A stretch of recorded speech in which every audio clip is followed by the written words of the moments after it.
Kita ke informasi lain, pemirsa. Anggota Komite HAM PBB Bakre Wely Ndiaye mempertanyakan netralitas Presiden Joko Widodo dan pencalonan Gibran Rakabuming Raka di Pilpres 2024 pada sidang Komite HAM PBB atau CCPR di Jenewa, Swiss, Selasa 12 Maret 2024. Sidang Komite HAM itu dihadiri perwakilan negara anggota CCPR termasuk Indonesia. Dalam sesi tanya jawab, seorang anggota Komite HAM PBB dari Senegal, Bakre Wely Ndiaye, menanyakan isu HAM terkait dinamika pemilu 2024 Indonesia.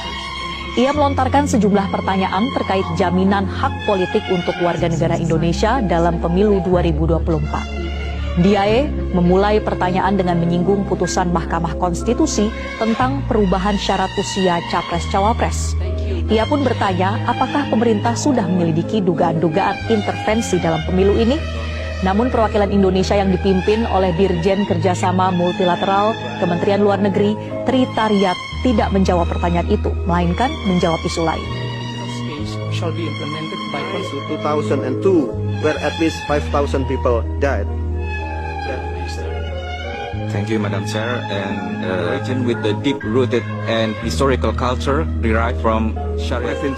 February 2024, Indonesia held presidential elections. Campaigning took place in the aftermath of a last-minute court ruling that changed eligibility criteria, allowing the president's son to join the ticket of the front runners in the election.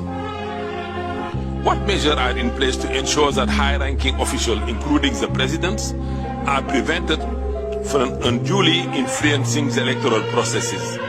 Are allegations of undue influence and the Kita ke informasi lain, pemirsa. Anggota Komite HAM PBB Bakre Wely Ndiaye mempertanyakan netralitas Presiden Joko Widodo dan pencalonan Gibran Rakabuming Raka di Pilpres 2024 pada sidang Komite HAM PBB atau CCPR di Jenewa, Swiss, Selasa 12 Maret 2024. Sidang Komite HAM itu dihadiri perwakilan negara anggota CCPR termasuk Indonesia.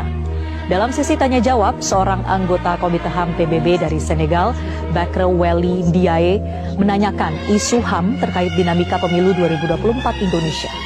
Ia melontarkan sejumlah pertanyaan terkait jaminan hak politik untuk warga negara Indonesia dalam pemilu 2024. Ndiaye memulai pertanyaan dengan menyinggung putusan Mahkamah Konstitusi tentang perubahan syarat usia Capres-Cawapres. Ia pun bertanya, apakah pemerintah sudah menyelidiki dugaan-dugaan intervensi dalam pemilu ini? Namun perwakilan Indonesia yang dipimpin oleh Dirjen Kerjasama Multilateral Kementerian Luar Negeri, Tri Tariat, tidak menjawab pertanyaan itu, melainkan menjawab isu lain. shall be implemented by 2002, where at least 5,000 people died. Thank you, Madam Chair. And region with the deep-rooted and historical culture derived from Sharia. February 2024, Indonesia held presidential elections.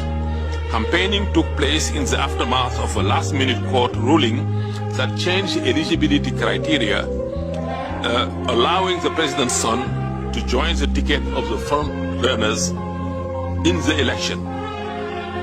What measures are in place to ensure that high-ranking officials, including the presidents, are prevented from unduly influencing the electoral processes? Are allegations of undue influence and the